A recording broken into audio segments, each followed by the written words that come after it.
வணக்கம் நேயர்களே, தஞ்சாவூர் சமையல் சந்தோஷினி. வாங்க பூண்டு பொடி எப்படி செய்யணும் செஞ்சு கட்டுறேன் வாங்க. எங்கள் வீட்டில் இந்த மெத்தடில் தாங்க செய்வோம், சூப்பராக இருக்கும். பொட்டுக்கடலை எடுத்திருக்கேன் பாருங்கள், 1 கப்பு பொட்டுக்கடலை எடுத்திருக்கேன். பூண்டு வந்து நசுக்கி வச்சுருக்கேன், நம்ம வறுக்கணும். உப்பு, மிளகாத்தூள், பெருங்காயத்தூள், அவ்வளவுதாங்க. பூண்டு பொடிக்கு டேஸ்டியாக இருக்கும். வாங்க இப்போ வந்து நம்ம வந்து பொட்டுக்கடலையை வறுத்தரலாம்.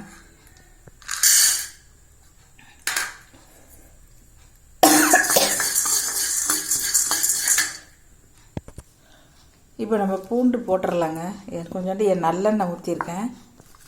பூண்டை வறுக்கலாம்.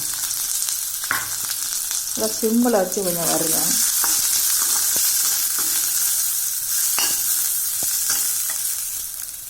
இப்போ பூண்டு நல்லா வறுபட்டுட்டுங்க. தோலோடு தாங்க போட்டு வறுக்கணும், அப்போ தான் டேஸ்டியாக இருக்கும். இப்போ நம்ம வந்து ஸ்டவ்வை ஆஃப் பண்ணிட்டேங்க. இப்போ மிளகாத்தூள் போட்டுக்கலாம். இந்த சூட்லேயே அது நல்லா வறுபடும். உப்பு போட்டுடலாம். பெருங்காய பவுடர் போட்டுக்கலாங்க.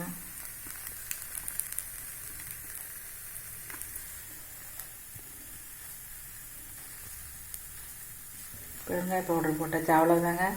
இப்போ நம்ம இந்த பொட்டுக்கல்ல இதெல்லாம் போட்டு சூடு ஆறணுன்னு நம்ம இதை அரைச்சிட்டு வந்துடலாங்க. மிளகாத்தூள் நம்ம இதில் வறுபட்ட பச்சை வாசம் போயிடும். இப்போ நம்ம அதை அரைச்சிட்டு வந்துடலாம், மிக்சியில் போட்டு ஆறணுன்னு. இப்போ நம்ம பொட்டுக்கடலை நான் தனியாக தாங்க அரைச்சிட்டு வந்தாச்சு. இதோடு கொஞ்சம் பொட்டுக்கடலை மாவு சேர்த்து இந்த மிளகாத்தூள், பூண்டு, உப்பு, பெருங்காயம் அரைச்சிட்டு வந்து கலந்துடலாம்.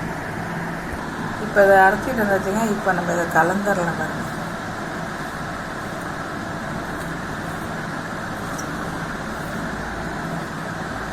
கலந்துட்டு காட்டுறேன். இப்போ பூண்டு பொடி ரெடி ஆகிட்டுங்க. சூப்பராக இருக்கும், டேஸ்டியாக இருக்கும். நீங்களும் அரைச்சி பாருங்கள்.